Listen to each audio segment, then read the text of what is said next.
निकाय चुनाव को लेकर सबसे पहले सदन में क्या रखा गया बात है, क्योंकि ट्रिपल टेस्ट का जो मामला था क्या वो कहीं पेंडिंग है, उसमें देरी भी हो सकती है क्या, क्योंकि विपक्ष का भी कहना है कि समय पे हो जाता तो।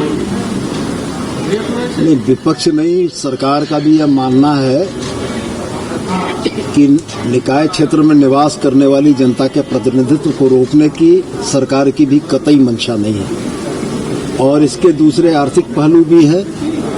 भारत सरकार ने फाइनेंस कमीशन के ग्रांट को रोक रखा है। सरकार नगरीय क्षेत्रों में विकास करना चाहती है और अगर ग्रांट रुका है तो इससे योजनाएं प्रभावित हैं। तो सरकार भी यह चाहती है कि ससमय चुनाव हो जाए और समाज के किसी भी वर्ग के प्रतिनिधित्व के ऊपर कोई सवाल नहीं खड़ा हो। अगर ओबीसी वर्गों के प्रतिनिधित्व का सवाल है तो सरकार कृत संकल्पित है कि ओबीसी वर्ग के प्रतिनिधित्व को देते हुए निकाय चुनाव कराए।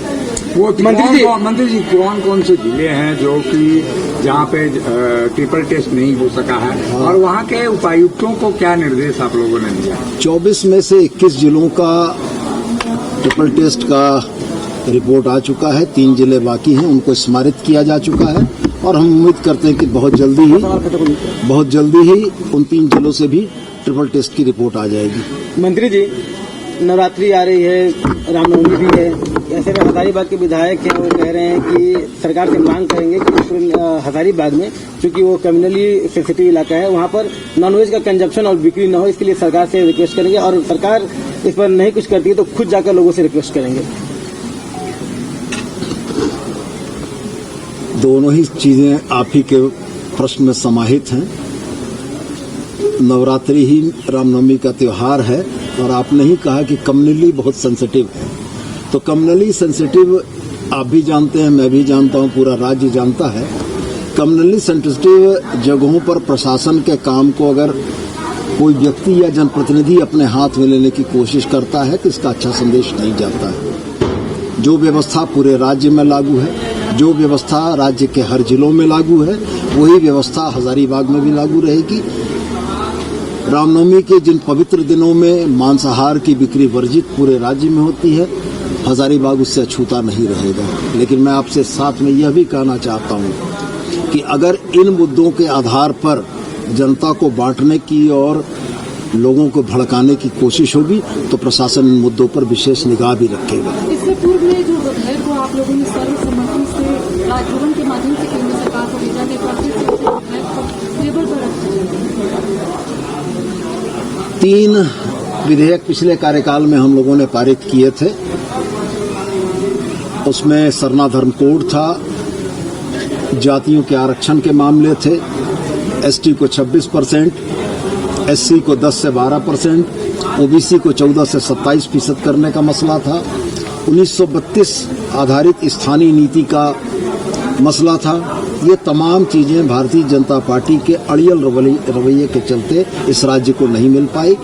हम लोग प्रतिबद्ध हैं और कहीं न कहीं झारखंड की जनता से कमिटेड है कि इन विषयों को हम लोग पुनः प्रयास करेंगे और झारखंड की जनता के हित में उनको लागू करने की कोशिश करेंगे। जो त्रुटियों की बात की जा रही थी तो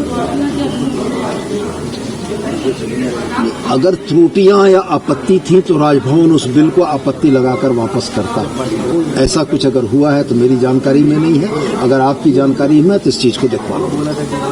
सर एक सवाल है कि कांग्रेस जो बीजेपी पे आरोप लगाते रही है संविधान बदलने का, अब वो खुद मुस्लिमों को आरक्षण देने के लिए संविधान बदलने की बात कर रहे हैं। डीके शिवकुमार का बयान है, क्या कहेंगे?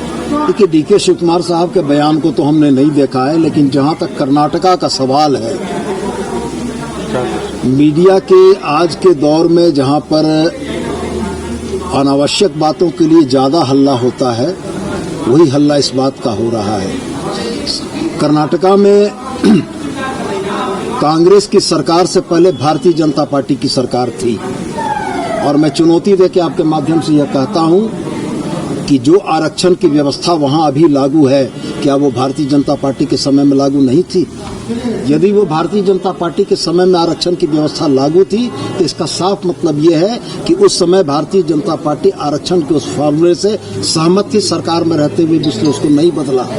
आज राजनीतिक लाभ के लिए हिंदू मुसलमान के एजेंडे को आगे बढ़ाने के लिए इस तरह की अनावश्यक बहस में पूरे देश का ध्यान आकृष्ट किया जा रहा है, जो निश्चित रूप से निंदनीय है। इस देश को प्रगति चाहिए, इस देश को शांति चाहिए, इस देश को तरक्की चाहिए और इस देश के हर नागरिक के मन में यह एहसास चाहिए कि अगर वो इस देश का नागरिक है तो यहाँ उसके अधिकार सुरक्षित हैं। इनकी आवश्यकता इस देश को है, इन फालतू के विषयों पर बहस की आवश्यकता शायद इस देश को नहीं है।